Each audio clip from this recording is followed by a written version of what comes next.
Hey, welcome to the channel. It's Jack, the muscle and mobility maker with Stronghold Strength and Conditioning. And today, we're gonna be showing you how to fix that SI joint pain you're having in your lower back. But before we get into it, make sure you take a moment and hit that subscribe button so that you don't miss out on future content like this.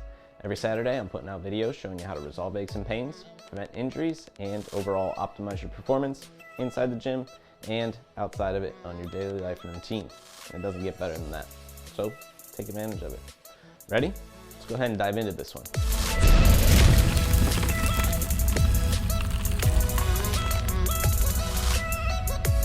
All right, like I said, today we're going to be talking about how to fix your SI joint pain. But before we get into it, it's important to make sure that we understand the design and the function of the sacroiliac joint in the first place. So what we're going to do is start by talking a little bit of the design, going into the function, and then we'll show you a mobility-based approach that you can use to help you fully resolve your SI joint pain and untwist that pelvis. So first of all, when we look at the SI joint, it's a combination of our pelvic bones in combination with our sacrum. Okay, so the lowest part of our spinal column connecting in and bridging with our hips and pelvis there. So the actual sacroiliac joint itself does not have room for a lot of movement, but it does have room for some, and it is designed to do some movement.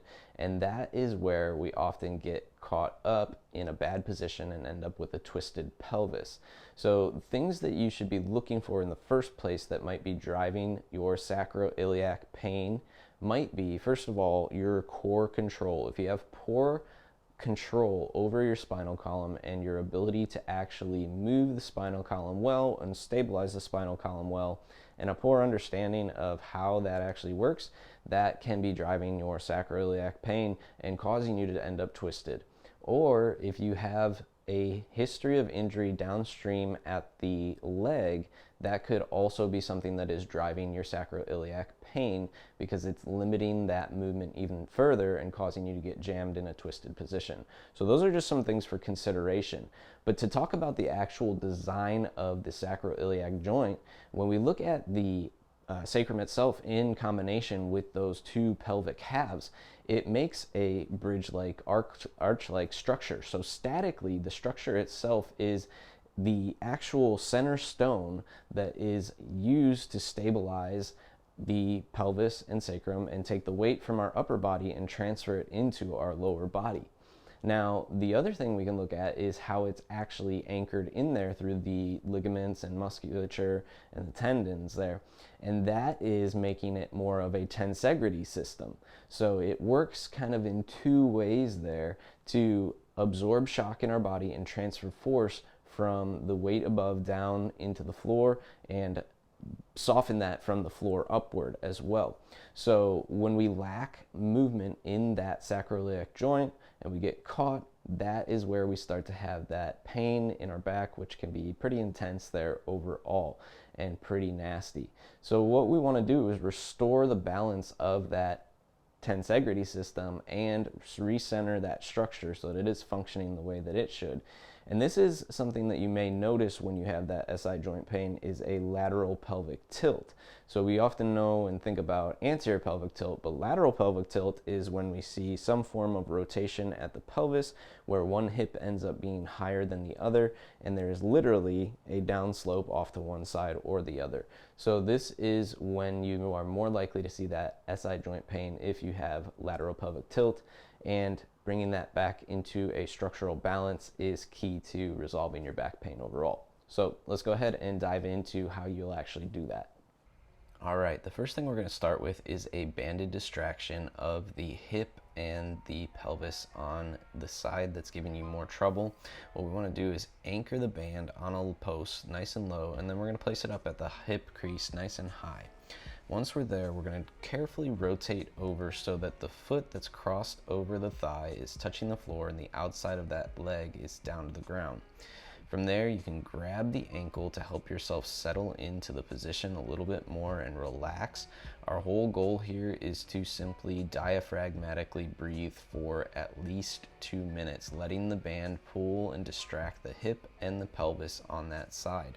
So we want to get our parasympathetic nervous system activated as much as possible. It might be tender at first, it might feel kind of scary at first, but we got to get your body to trust this position and simply relax around the pull of that band, allowing it to occur. Now we are going to perform both sides, even if one side is worse than the other here, because we do want to restore full balance. So we're going to place the band at the other hip in the hip crease and then rotate away, once again grabbing the ankle and settling in for another 2 minutes of time, just breathing diaphragmatically and nasally.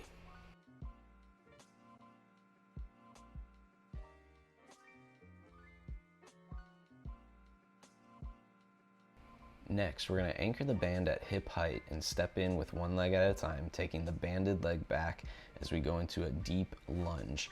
What we want to do is from here, focus on extending and reaching the tailbone back and then tucking the tailbone under. We're using the band to help restore the function and gliding of those joints as we go from that extended to that flexed position of our tailbone there. So again, focusing on reaching back, extending the tailbone, and then tucking under, flexing the glutes, keeping both legs as straight as possible in each of these positions. Now, we want to do this for about 6 to 10 reps to start.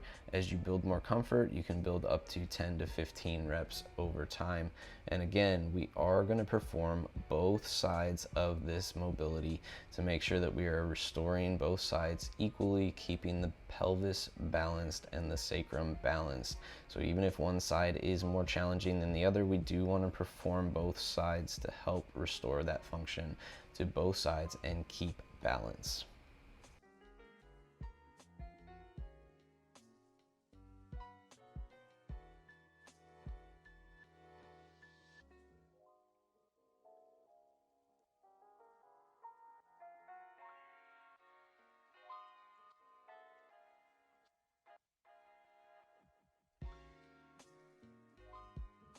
Next, we're going to take a foam roller and place it below our lowest rib and above the ridge of our pelvis, and set the bottom hip, the leg out front, to 90 degrees, and the top hip, the leg to the back, at 90 degrees. Now don't be alarmed if you get a clunk or thud here as you rotate. We're going to reach under the planted forearm through to the back as much as you're able to, almost trying to plant both forearms or go slightly deeper as you rotate. Now the key is that we keep our ribs parallel to our pelvis, and we're using the foam roller as a spacer to do that. But the positioning of the legs is also beneficial to help reset the sacrum and pelvis as you rotate. So here you want to start with about 6 to 10 reps once again in this position, and it should not take much more than that to restore and feel that clunk or adjustment happen. So if you're getting that, then it should happen relatively early in those reps, and from there it's more about just feeling the movement and greasing the position, making it smoother.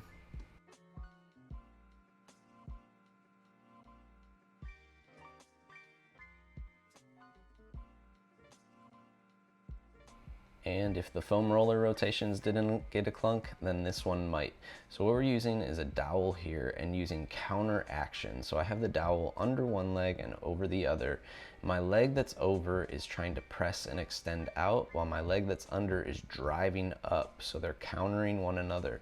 What I'm doing is flexing into that dowel for about 5 seconds, as much as I'm able to. So a tight flex on that dowel, and my arms are just holding that in place to make sure that it doesn't go anywhere. So my arms are doing a little counter action as well, but it makes this counter action easier to have that dowel in there. You can simply use your hands if you want to, but it again is easier to use a dowel to push against in this form right here. Now what I want to do is, for 5 reps, that 5-second hold, and then I'm going to switch the leg that's on top and the leg that's underneath, because once again we're trying to rebalance that tensegrity system that is in our body around the sacrum and the pelvis there. So we're driving up and pushing out at the same time with as much tension as possible, allowing yourself to really feel all of those muscles around the pelvis engaging, around the hips engaging, and then relaxing for a second before driving in again for 5 seconds. Now the last piece of this mobility is actually combined with a ball, so you're going to need a medicine ball. Grab that, or you can use a basketball, soccer ball, something that has some size to it that you can squeeze between your inner thighs. So we're going to place it between the inner thighs, feet about hips distance apart, and then you're going to squeeze as tight as you can for 5 to 10 seconds, as if you were trying to pop or crush that ball between your thighs, and then relax. And again, don't be alarmed if this one provides a thud. That is your pelvis resetting itself back into a good position.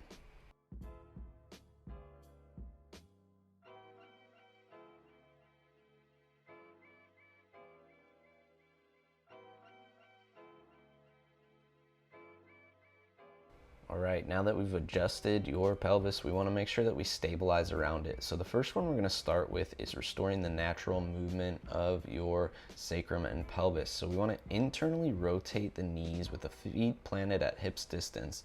And when we internally rotate, what you're going to feel is your tailbone actually extend into the floor more. So it should almost cause an arch of the back as you internally rotate, extending that tailbone. Then we're going to go ahead and tuck the tailbone and externally rotate the hip. This is when the knees are open wide. So knees together, tailbone reaches into the floor. Knees apart, tailbone tucks away from the floor. And we just want to keep transitioning between those two positions for 10 reps till you get a good feel for that movement, because we're going to use it in the next exercise as well. Okay, now we're going to add a resistance band to the external rotation part of the hip. So once again, feet hips distance apart or just about that.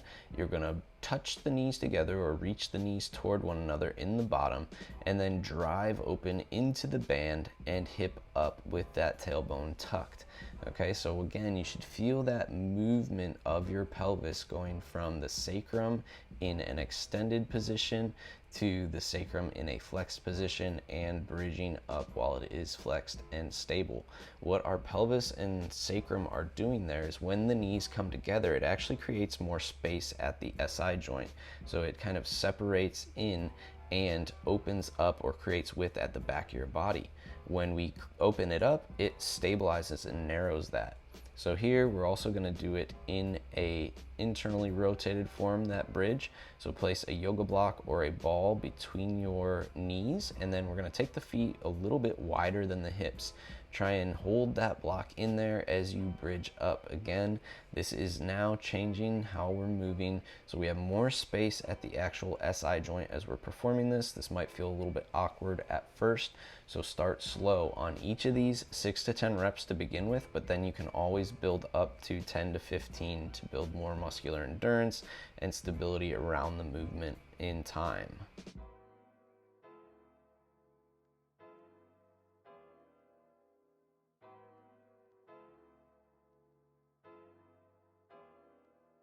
The last one we're going to perform is a bent knee side plank. So here we have our knees bent to about 90 degrees.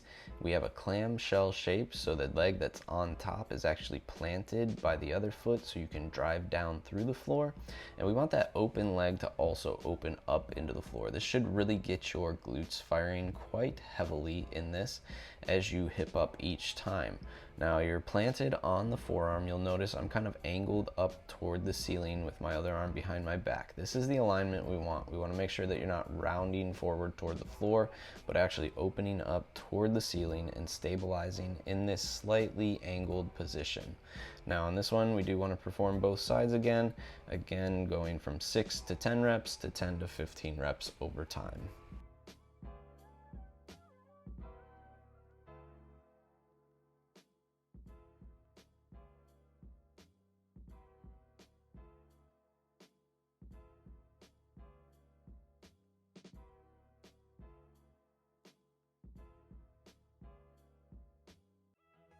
All right, and there you have it, a simple mobility-based approach to help you fully resolve your SI joint pain and make sure that it's not going to be something that comes back. If you like this video, make sure you let me know by clicking that big thumbs up down below, and take the moment to share this one with a friend that you know struggles with SI joint pain as well, and that lower back pain. They will be very grateful for it. If you're somebody who's been dealing with this pain for a while, or you have other reoccurring injuries or aches that are standing in the way of you training the way that you would like to, or being physically active in the way that you would like to, what I want you to do right now is drop down below in the description to fill out a quick coaching application and schedule your mobility blueprint call.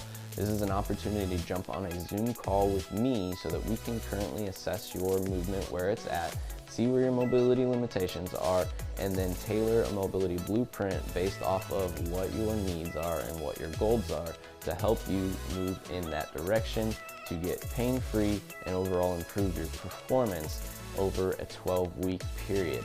Now, if that sounds good to you, what I want you to do right now is fill out those questions and schedule a time that works best in your schedule so that we can have that conversation and start moving you in the right direction. This is also an opportunity for you to get all the information you need to make an educated decision on whether online coaching and mobility programming can work for you. So take advantage of it, get that scheduled, and let's go ahead and have that conversation.